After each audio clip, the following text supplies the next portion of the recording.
আজরাইল যে কোন মানুষের দরবারে হাজির হয়ে যাওয়ার পরে বনি আদম আজরাইলকে বলে, ও আজরাইল, এইরকম একটা কিতাবে গঠন আছে, অতীত কালে এক আল্লাহর বান্দা ছিলেন, আস্তিক, আল্লাহ রাসূল বিশ্বাস করতেন।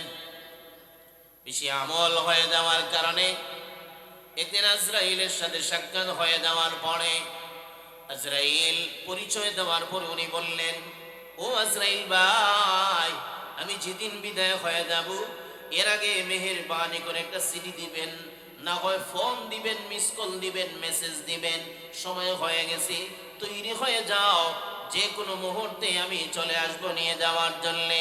উনি বললেন, ঠিক আছে, জানায় দিব। এইভাবে সময় যাইতে যাইতে নির্ধারিত সময় হয়ে গেল। হঠাৎ করে আজরাইল আল্লাহর বান্দার সামনে হাজির হয়ে যাওয়ার পরে জিজ্ঞেস করলেন, মান আনতা? আনা আজরাইল। আপনি কি আজরাইল? বলে, হ্যাঁ। প্রশ্নের জবাব দাও, আপনি নিজেই তো ওয়াদা করছিলেন জানাই আসবেন। ও আজরাইল, আপনি তো জানাইলেন না গো। এর দ্বারা প্রমাণ হয় আমরা যেইভাবে গাদ্দারি করি, ওয়াদা পূরণ করি না। আল্লাহর ফেরেশতারা কি এমন হয়? আজরাইল বললেন, না না, এমন হয় না। তবে এর আগে আমি অনেকবার চিঠি দিছি, আমার কোনো চিঠি গ্রহণ করার সময় তোমার হাতে হয় নাই। উনি বললেন, কি বলো? আমাকে বারবার চিঠি দেওয়া হয়েছে, কিন্তু আজরাইলের চিঠি আমি নিলাম না, গ্রহণ করলাম না। এমন তো ঘটনা আমার জীবনে কোনোদিন ঘটে নাই। আজরাইল বলেন, আল্লাহর বান্দা জবাব দাও, তো যেদিন তোমার সাথে আমার প্রথম সাক্ষাৎ হয়েছিল এদিন তোমার মাথার চুল কালো ছিল না সাদা ছিল? আল্লাহর বান্দা বললেন, কালো। বলে, আজকে কালো না সাদা? বলি, সাদা হয়ে গেছি। আজরাইল বললেন, এই তো প্রথম চিঠি দিলাম, এই চিঠি দেওয়ার সময় তো গ্রহণ করলা না। আর একটা চিঠি দিয়েছিলাম যেদিন আমার সাথে কথা হয়েছিল, এদিন আপনার দাঁত বর্তমানের চাইতে ভালো ছিল না মন্দ? বলে, অনেক ভালো ছিল। এখন কেমন? অনেকটা পইরা গেছি। আজরাইল বললেন, 2 নম্বর চিঠি দিলাম, কিন্তু এই চিঠি নেওয়ার মতো সময় তোমার হাতে ছিল না।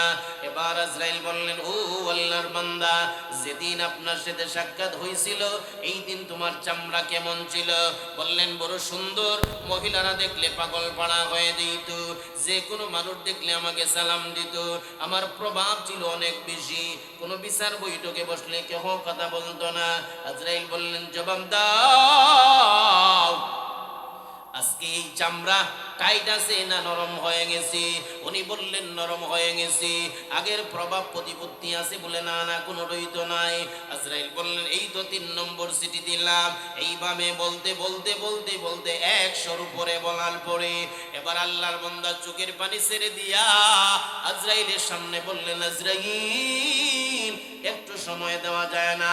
উনি বললেন, না গো, এই সবগুলি চিঠি দেওয়ার পর যেই ব্যক্তি পরকালে যাওয়ার জন্য তৈরি হয় না, এই মানুষটাকে আর সুযোগ দেওয়া যায় না। চলো চলো, তোমার ভাগ্যে যা আছে তাই হয়ে যাবে। এই জন্য যুবক ভাইয়ের আমার, প্রত্যেকটা দিন আল্লাহর তরফ থেকে আমাদের চিঠি আসে, ও বান্দা তৈরি হয়ে যাও। প্রতিদিন কবর আমাদেরকে ডাকে, আনা বাইতুল গুরবাতি, আনা বাইতুল ওয়াহদাতি, আনা বাইতুত তুরাবি, আনা বাইতুত দুয়াদি। ও আল্লাহর বান্দা, এই যে আমি কবর, এই কবরের নিচে বিছনা নাই, গরম লাগলে ফ্যানের ব্যবস্থা নাই, ঠান্ডা লাগলে ফ্যানের ব্যবস্থা নাই, গরম লাগলে এসির কোনো ব্যবস্থা নাই, ঘুম না আসলে লেপ কম্বলের ব্যবস্থা নাই। ও আল্লাহর বান্দা, বিপদে পড়লে কেহ ফোন দেওয়ার ব্যবস্থা নাই, সাহায্য করার কোনো ব্যবস্থা নাই। জাহান্নামের কেসে যখন আপনি বিপদে পড়ে যাবেন, এই সময় উকিল ধরার কোনো ব্যবস্থা নাই, হাইকোর্ট থেকে জজ কোর্ট থেকে হাইকোর্টে যাওয়ার কোনো ব্যবস্থা নাই।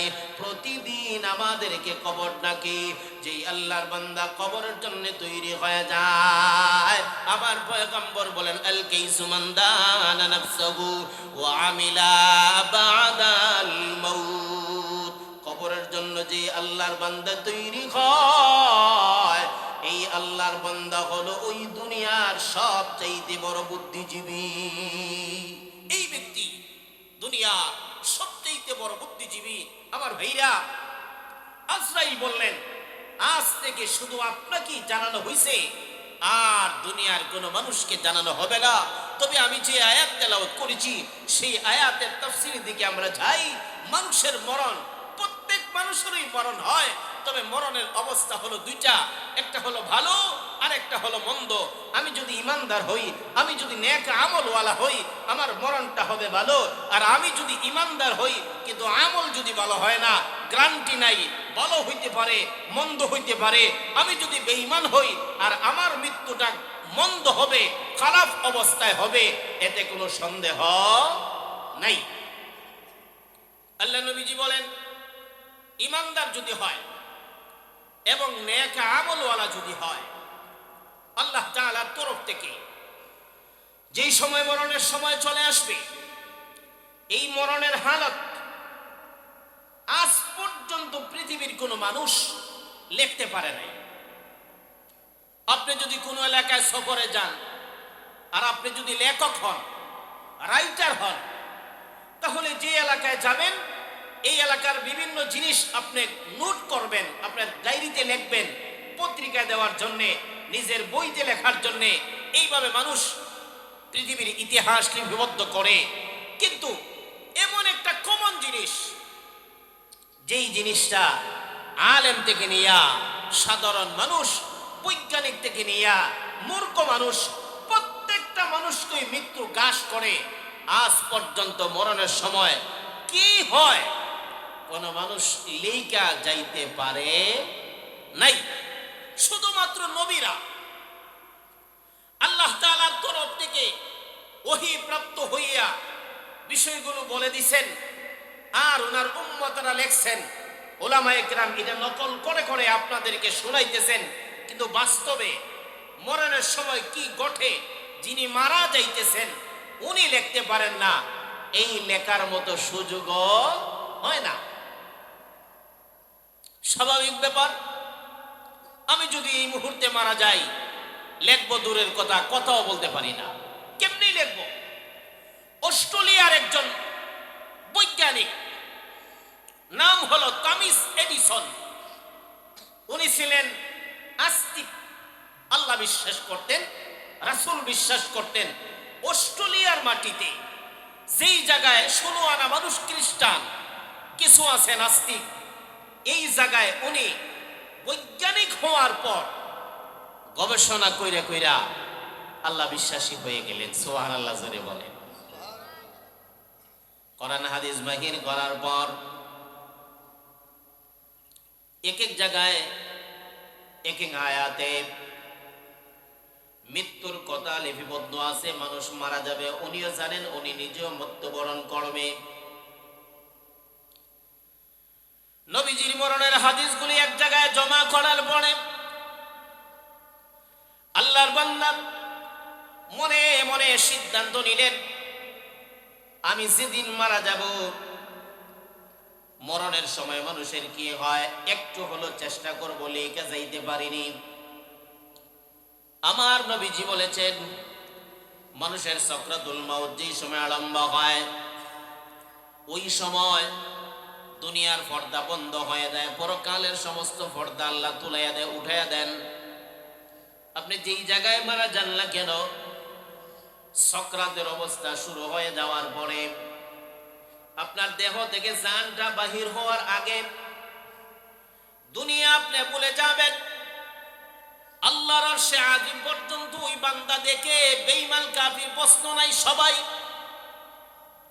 যাহার ওই সাকরাত আরম্ভ হয়, এই ব্যক্তি দুনিয়ার সাকরাত আরম্ভ হয়ে যাওয়ার পরে মৃত্যুবরণ করার আগ মুহূর্তে মিনিট দেড় মিনিট সময় এই জমিন থেকে আরশে আজিম পর্যন্ত যত পর্দা আছে সব আল্লাহ সরাইয়া দেন। ওই বান্দা যদি ইমানদার হয়, সারা জিন্দেগির যত কষ্ট আছিল মুহূর্তের ভিতরে বলে যায়। কেমনে বলে একটু পরে বলবো। আর যদি বেঈমান হয়, বদ আমলওয়ালা যদি হয়, ওই বান্দা আফসোস করতে করতে শেষ হয়ে যায়, মালিক কেন আমি এমন করলাম, কেন আমি এই দুনিয়াতে নাফরমানি করলাম, কেন আমি গুনাহ করলাম। কিন্তু এই সময় সুযোগ হয় না। টমাস এডিসন আল্লাহর বান্দা সিদ্ধান্ত নিলেন আমি যেই দিন মারা যাব এই দিন আমি নিজেই লিখব মরণের সময় কি শুরু হয়। আর নবীজির হাদিস অনুযায়ী ওই আল্লাহর বান্দা কি কি দেখেন নিজের হাতে আমি লিপিবদ্ধ করে যাব। সারা জিন্দেগির প্রতিজ্ঞা। এই জন্য সব সময় সতর্ক। শরীরের যদি প্রেশারটা লো হয়, উনি খাতা কলম নিয়ে বসে থাকেন, এই মুহূর্তে যদি মারা যায় বলা যায় না, তখন আমি লিখতে হবে। ফেটে যদি ব্যথা আরম্ভ হয়, ওই আল্লাহর বান্দা খাতা কলম নিয়ে বসে যায়, এই মুহূর্তে আমি যদি মারা যাই তাহলে কেমন অবস্থা শুরু হবে, এটা আমাকে লিপিবদ্ধ করতে হবে। এইভাবে ওনার জিন্দেগি অতিবাহিত হয়ে দেওয়ার পরে হঠাৎ একদিন মরণের সময় চলে আসছে। যেহেতু উনি মুসলমান এবং সাধারণ মুসলমান না, অসাধারণ মুসলমান, মুসলমান হয়ে যাওয়ার পরে আল্লাহ এবং নবীকে এমন ভাবে মানতেন, একটা গুনাহ করার মতো সাহস করতেন না। বোঝা গেল উনি আল্লাহর ওলি ছিলেন, এতে কোনো সন্দেহ নাই। আল্লাহর বান্দার যে সময় মৃত্যুর সক্রাত আরম্ভ হয়ে যায়, সক্রাত যে সময় আরম্ভ হয়ে গেল, উনি ছিলেন বাসার ভিতরে বসা, ফালঙ্গে বসা, মুহূর্তের ভিতরে দাঁড়ায় গেলেন। শুধু একটা কথাই বলছেন, আর কোনো কিছুই বলতে পারেন না। ওই কথাটা বলছেন, আহা কি সুন্দর, মা আহসানাহু, কতই না সুন্দর, আর কিছুই বলতে পারেন না। এবং এই কথাটাই লিখছিলেন, মা আহসানাহু, কতই না সুন্দর, আর কোনো কিছুই লিখতে পারেন নাই, বলতেও পারেন না। এই কথা বলিয়া আল্লাহর বান্দা দুনিয়া থেকে বিদায় হয়ে গেলেন। এর দ্বারা প্রমাণ হয়ে যায় উনি জান্নাতের নিয়ামত সচক্ষে দেইকা দেইকা দুনিয়া থেকে বিদায় হয়েছেন। জোরে সুবহানাল্লাহ, আর জোরে বলেন সুবহানাল্লাহ। আর আরেকজন লিখছিলেন, আসলে কেহ লিখতে পারেন নাই, কিন্তু আমার পয়গম্বর বলেন মরণের অবস্থা হলো দুইটা, একটা হলো মুমিন, আরেকটা হলো মুমিন কিন্তু বদ আমল, আরেকটা হলো বেঈমান। এর দ্বারা প্রমাণ হয় মরণের অবস্থা হলো দুইটা, একটা হলো ভালো আর একটা হলো মন্দ, একটা হলো সুন্দর আর একটা হলো খুবই অসুন্দর, কল্পনার বাইরে। আমি সুন্দরের কয়েকটা উদাহরণ দেই। নবীজির একজন সাহাবীর নাম আবু বকর সিদ্দিক, অবশ্যই আপনারা নাম শুনে থাকবেন। আবু বকর সিদ্দিক রাদিয়াল্লাহু তাআলা আনহু নবীজির দরবারে বসা, হঠাৎ করে জিবরাইল আলাইহিস সালাম নবীর দরবারে এসে পবিত্র কোরআনের 3টা আয়াত নাজিল করলেন। সুন্দর আয়াত। এই আয়াত হলো, ইয়া আইয়াতুহান নাফসুল মুতমাইন্নাহ ইরজিই ইলা রাব্বিকি রাদিয়াতাম মারদিয়া ফাদখুলি ফি ইবাদি ওয়াদখুলি জান্নাতি। আয়াত নাযিল হয়ে যাওয়ার পরে আবু বকর সিদ্দিক রাদিয়াল্লাহু তাআলা আনহু নবীজির কাছে এসে বললেন, পয়গম্বর, এত সুন্দর আয়াত আপনার উপর নাজিল হয়েছে গো নবীজি, এত সুন্দর আয়াত নাজিল হয়েছে গো নবীজি, কোরআনের ভিতরে এর চাইতে সুন্দর মনে হয় আর কোনো আয়াত নাই। এত সুন্দর আয়াত, তর্জমা বড় ভালো, অর্থটা অনেক সুন্দর।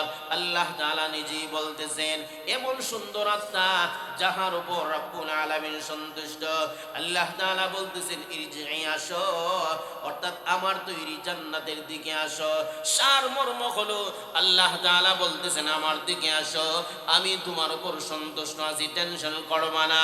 এই আয়াতগুলি নাযিল হয়ে যাওয়ার পরে আবু বকর সিদ্দিক রাদিয়াল্লাহু আনহু নবীজির দরবারে গিয়া বললেন, পয়গম্বর, এত সুন্দর আয়াত, কোরআনের আয়াত নাযিল হয়েছে গো নবীজি। এই কথা বলার পরই আমার পয়গম্বর বললেন, আবু বকর, মৃত্যু নিয়ে আপনার কোনো টেনশন করা লাগবে না, আজরাইল আপনাকে কষ্ট দিবে না। এই কোরআনের যে আয়াত আপনার কাছে ভালো লেগেছে, যে আয়াত আপনার পছন্দ হয়েছে, আবু বকর, আজরাইল আপনার জান বাহির করার জন্য ওই আয়াত তেলাওয়াত করিয়া করিয়া আপনি আবু বকরের জান আজরাইল কবজ করবে। এত সুন্দর মরণ হলো আবু বকর সিদ্দিক রাদিয়াল্লাহু তাআলা আনহু, কারণ উনি ছিলেন ভালো, ওনার আমল ছিল নেক আমল।